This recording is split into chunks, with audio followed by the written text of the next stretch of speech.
Olá, gente, tudo bem? A questão aí é uma questão fresquinha que saiu neste ano no concurso da FEPESE, é a Empresa de Pesquisa Agropecuária e Extensão Rural de Santa Catarina. E envolve os conceitos de concordância verbal e concordância nominal. Retomando, quando em gramática nós ouvimos a palavra concordância, é o quê? Uma palavra nuclear, principal, que faz com que as outras em torno dela se ajustem à sua morfologia, à sua forma.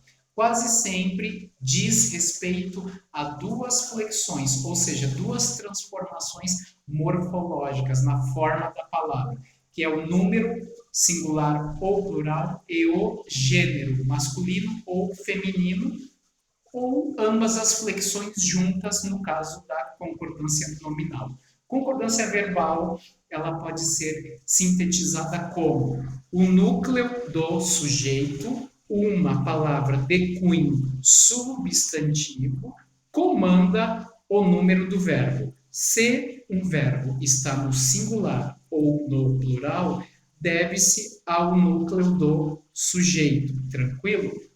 Concordância nominal diz respeito a quê? A relação de harmonização entre o substantivo e os seus determinantes, palavras que se relacionam ao substantivo, como adjetivo, artigo e alguns pronomes, tranquilo? A questão é a seguinte: assinale a frase correta, ou seja, só há uma correta.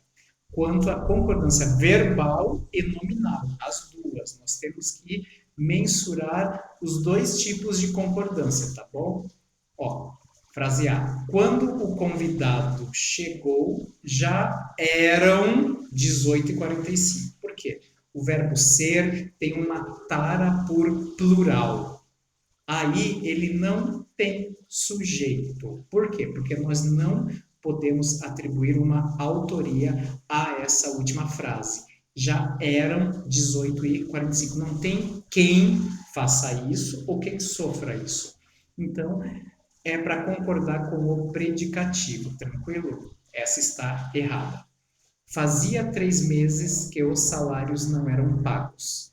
O verbo fazer e o verbo haver, quando eles indicam tempo que já passou, tempo transcorrido, eles são impessoais, ficam na terceira pessoa do singular, não tendo sujeito. Então, essa está correta. Nunca se viram tantas pessoas numa festa da escola. Temos aí o caso do verbo ver na voz passiva sintética com o pronome se, que é a partícula apassivadora. Nunca se viram tantas pessoas é a mesma coisa do que nunca foram vistas tantas pessoas numa festa da escola, porque o sujeito vem depois, ele é posposto, voz passiva sintética, porque usa um único verbo. Em 2003, haverá mais dias feriados do que em 2022. Por quê? O verbo haver tem o segundo caso dele de oração sem sujeito, que é quando ele tem o mesmo sentido de existir. Então é haverá mais dias feriados. Tranquilo? E caiu algumas caixas de fruta. Não, caíram algumas caixas de fruta. Sujeito posposto, ele vem depois do verbo, mas ele vai deixar esse verbo no plural também. Tranquilo? Tanto que a segunda frase ali, ela tá certa. Ó. Caíram algumas caixas de frutas que se esparramaram. As caixas foram esparramadas. Temos aí novamente na segunda frase que se esparramaram, voz passiva sintética, assim como nós vimos na alternativa C. Tranquilo? Beijão, gente.